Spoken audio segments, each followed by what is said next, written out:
পেশাকে যদি তুমি নেশা বানাতে পারো তাহলেই না তুমি তোমার ওই পেশায় সফলতা আসবে। আসসালামু আলাইকুম। দেশ এবং দেশের বাইরে যে যেখান থেকে দেখছেন সকলকে আন্তরিক শুভেচ্ছা এবং অভিনন্দন। আসলে খামার শুরু করাটা সহজ বা কঠিন সেটা বড় কথা না, এটা করে টিকে থাকা যায় কি না বা কীভাবে টিকবো সেই বিষয় নিয়ে কাকা সম্পূর্ণ আলোচনা করবে। আশা করি সম্পূর্ণ ভিডিওটি দেখবেন এবং খামারের দিকে আপনারা আগবেন কি আগবেন না কাকার ভিডিও দেখলে বুঝতে পারবেন।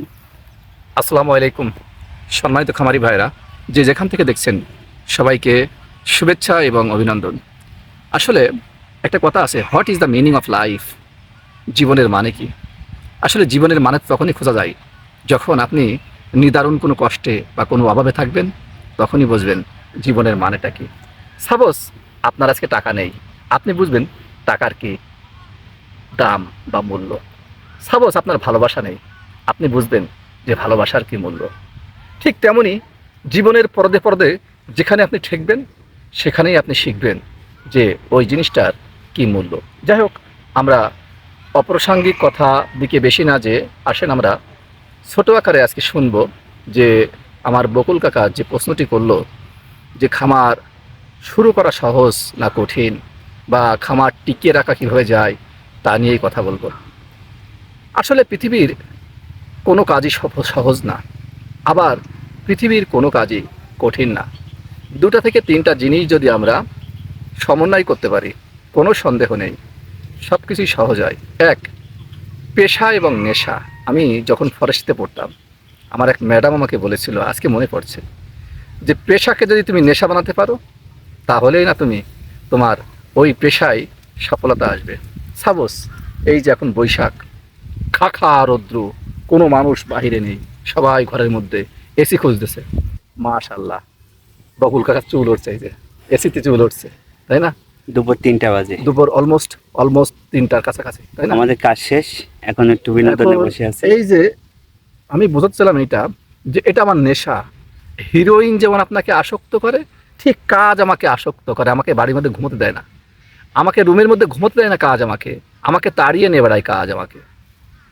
সুতরাং যদি আপনি আপনার কাজটাকে এভাবে নেশা বানাতে পারেন, শুধু not only in this sector but also any sector in the world, যে কোনো সেক্টরে আপনার এই একই জিনিস হতে হবে। যদি আপনি এটা পারেন তাহলেই আপনি উইন হবেন। এখন আসি খামারের কথা, তাই না? যে খামার আসলে গরু, ছাগল, হাঁস, মুরগি বিভিন্ন জিনিস হতে পারে, এবং সবগুলোই কিন্তু প্রাণের অস্তিত্ব আছে, যেখানে যাদের ভিতরে সুখ দুঃখ অনুভূত হয়, যাদের ক্ষুধা লাগে, তাই না? সুতরাং আপনি এটা ভাবেন, উন্মুক্ত বাগানে চড়ে বেড়াচ্ছে একদল গরু, বন গরু অথবা বন বিভিন্ন ধরনের পশু পাখি, তারা কিন্তু স্বাধীনভাবে ঘুরে খেয়ে বেড়াচ্ছে। কিন্তু আপনি যখন খামার করবেন, আপনার পশুগুলো কিন্তু নির্দিষ্ট জায়গায় বাঁধা আছে। যদি আপনি তাদেরকে যতক্ষণ খেতে নেবেন সে খেতে পারবে না। সুতরাং you have great responsibility about এর অ্যানিমাল।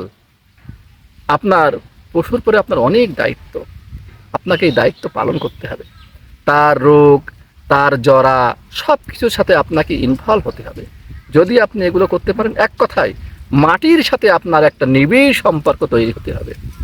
যদি এটা পারেন, আমি বিশ্বাস করি, আই বিলিভ ইট কনফিডেন্টলি যে ইনশাল্লাহ আপনারা অবশ্যই সফল হবেন, কোনো সন্দেহ নেই। তারপরে তো 4 আঙ্গুল তকদির আছে কিনা, কিন্তু আমি বিশ্বাস করি মহান আল্লাহ তাআলা, আল্লাহ বলছে, Allah help those who help themselves, কোরআনের আয়াত, যে আমি তাকে সেই বিষয়ে সাহায্য করি যে সেই বিষয়ে ট্রাই করে, চেষ্টা করে, দেমসেলফ, চেষ্টা করে। তা আপনি যদি আপনার ওই পেশায় আপনার আত্মনিয়োগ করেন, চেষ্টা করেন এগেইন অ্যান্ড এগেইন, ইনশাল্লাহ you will success in near future. বোঝা গেছে? এইটাই হলো কথা। তো যাই হোক, আপনারা আসেন। আমার মনে হয় কথাটা অনেকটা আধ্যাত্মিক টাইপের হয়ে গেছে আজকে, তাই না? অনেকটা গুরুগম্ভীর হয়ে গেছে, কিন্তু এটাই রাইট।